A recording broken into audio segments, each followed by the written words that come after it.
storm through every circumstance. And he's still making a way today. The roadway in the wilderness and a river in the desert. To those who have lost hope, be encouraged. Christ, the hope of glory, is in you. And God is bigger than any struggle or storm that you're facing. He can calm the storm in your marriage. He can calm the storm in your business. He can calm the storm of disease that may be raging in your body tonight. Hear these words from the Savior today. Peace, be still. God will make a way. And now, Lord, we join our hearts to you and cry out on behalf of our nation tonight. Lord, have mercy. Say it with me. Lord, have mercy. Move in the hearts of our leaders, we pray. Give them your wisdom, knowledge, and understanding as they lead us. Let there be peace on our borders and peace in our cities. Where there has been division, we ask you to send your healing and bring unity. Let it begin today in this place. Come and rule and reign in the hearts and in our nation. According to your word, Lord, we, your people, who are called by your name, we humble ourselves. We seek your face to turn from wicked and sinful ways. May our humble cry and confession find the same favor as generations before us have found. We give you thanks and praise in anticipation. Lord, what you have done among your people before, we ask you to do it again. Do it in us. Make a way. God will make a way. That's right. Where there seems to be no way. He works in ways we cannot see. He will make a way. He will be my God. Hold me closely to his side. With love and strength, glory today. He will make a way. He will make a way. Oh, God, make a way.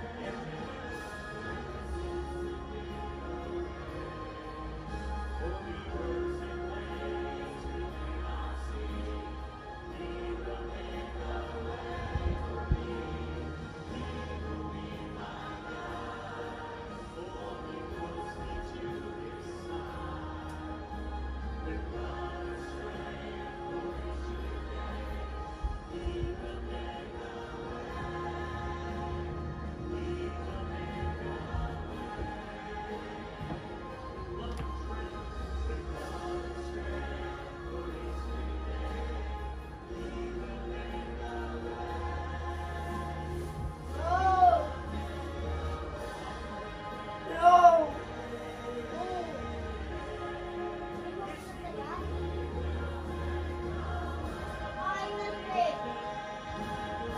Yo.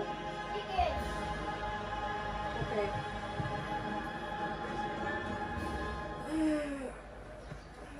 Mabangus. God is good all the time.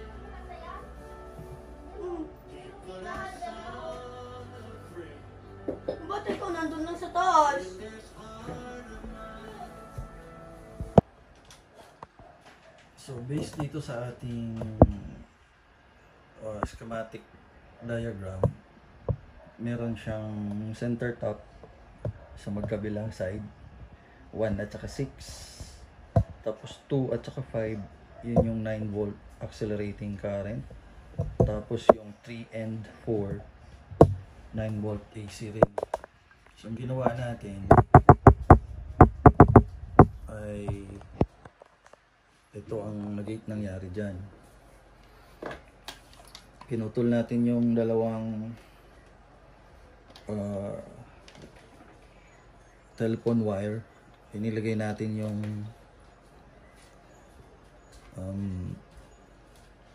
center tap dito sa magkabilang side.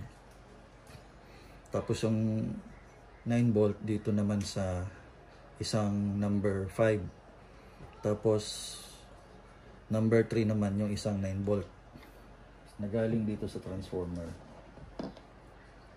Na itong transformer na ito, pwede siyang ayun, 9 volt 0, 9 volt. Yan yung center tap niya. Pwede siyang 110, pwede siyang 220. So sinit na natin siya, permanent na natin siya sa 220. So ngayon subukan natin kung uusok or magpa-power. Sige nga.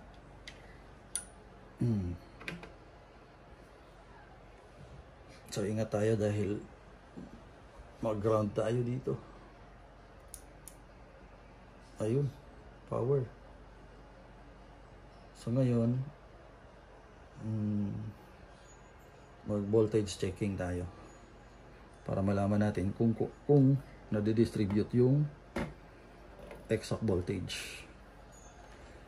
So ilalagay natin dito yung, ayan, kita ba yung tester? Hindi ko makita yung tester.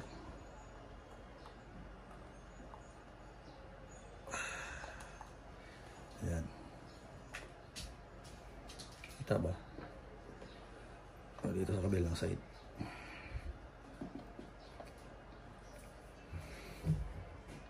So itong ating common.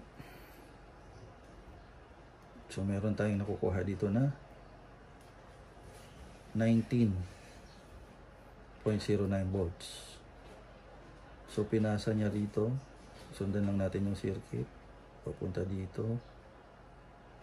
Tapos sa channel 1. Tapos papunta sa channel 2. Meron. Tapos papunta sa channel 3.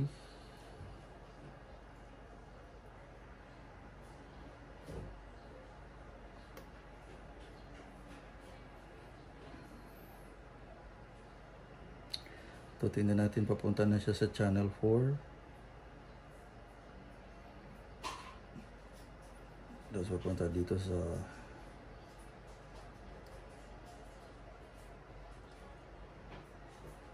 so gumapang na yung kanyang supply.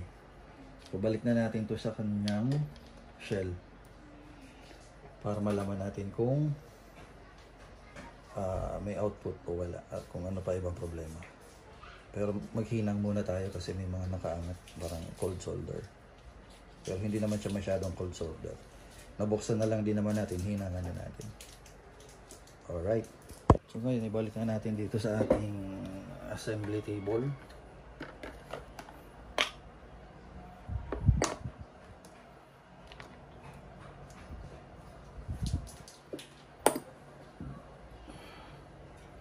At may nakita akong cold solder dito sa diode. So kailangan natin itong sundutan ng konti.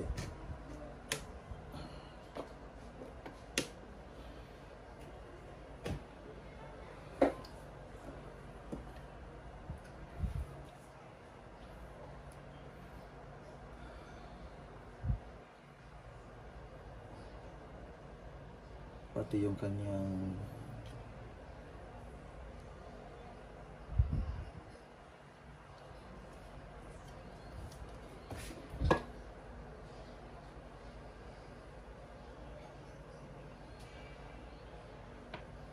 meron nga. Pero hindi pa naman masyado.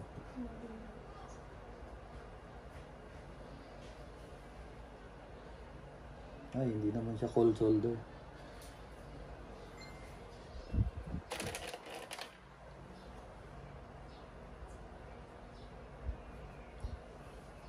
Hindi siya cold solder. Reflection lang ng ilaw. So hindi na natin kailangan hinangan para hindi masira yung kanyang design. So ibalik na natin siya sa kanyang shell. chassis. O ano ba tawag dito? So ayan, nabalik na natin yung mga pyesa niya. Takpan na natin.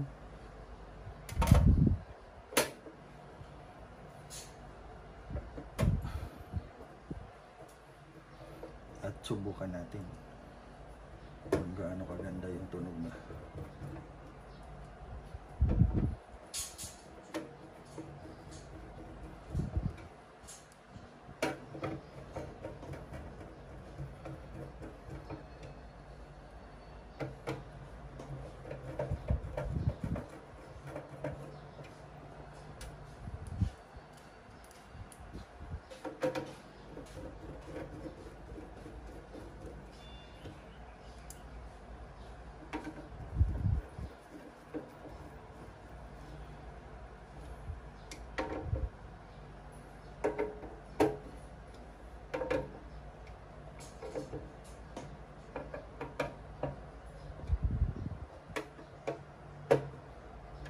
Okay. Tingnan natin. Sulit natin ang kanyang power supply.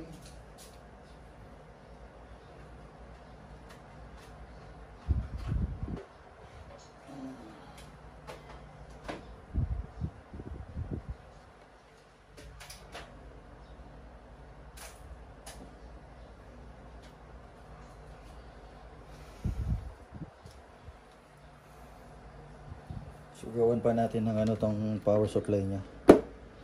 Gawan pa natin ng sariling box na aluminum para so ito yung kanyang power supply na ikakabit natin. Gawan muna natin ito ng ano shell na aluminum din and ikabit natin dito sa likod. Ayan.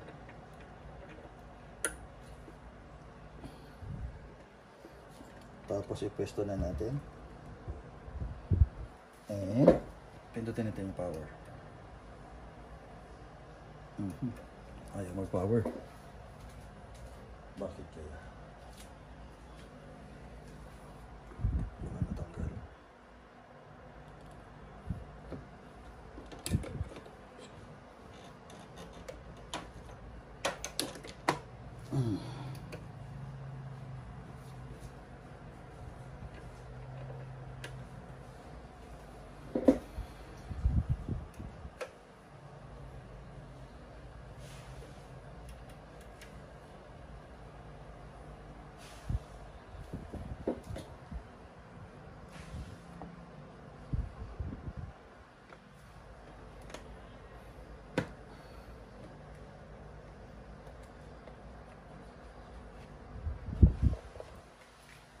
Hindi nakasaksak.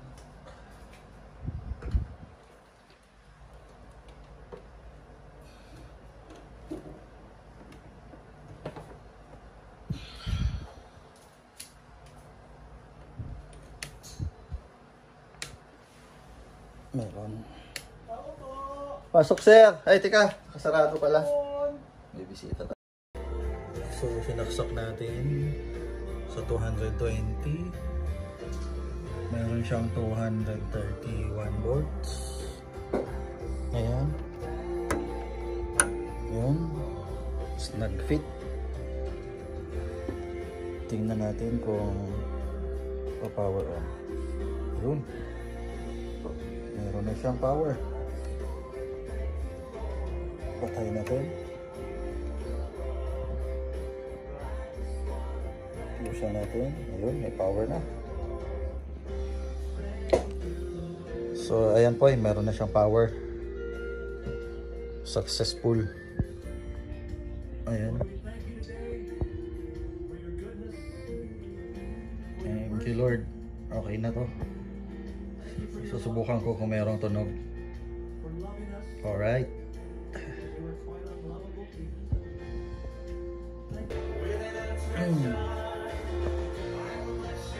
Ito po, nilagyan ko na ng input. Yan. Kaso lang, wala pala akong ganito kalalaking headset. Bali, padala ko na lang to dyan sa'yo para matesting mo na. Or mahiram muna ako dito ng headset na may ganyan. Para masubukan ko kung tumutunog lahat. Alright.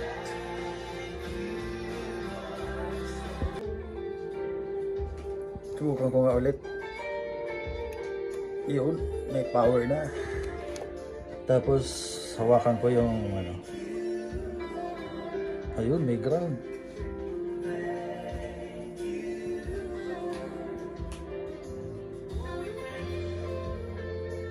Doon, pumapasok yung signal. Ayos, meron na to. Sure ako dito.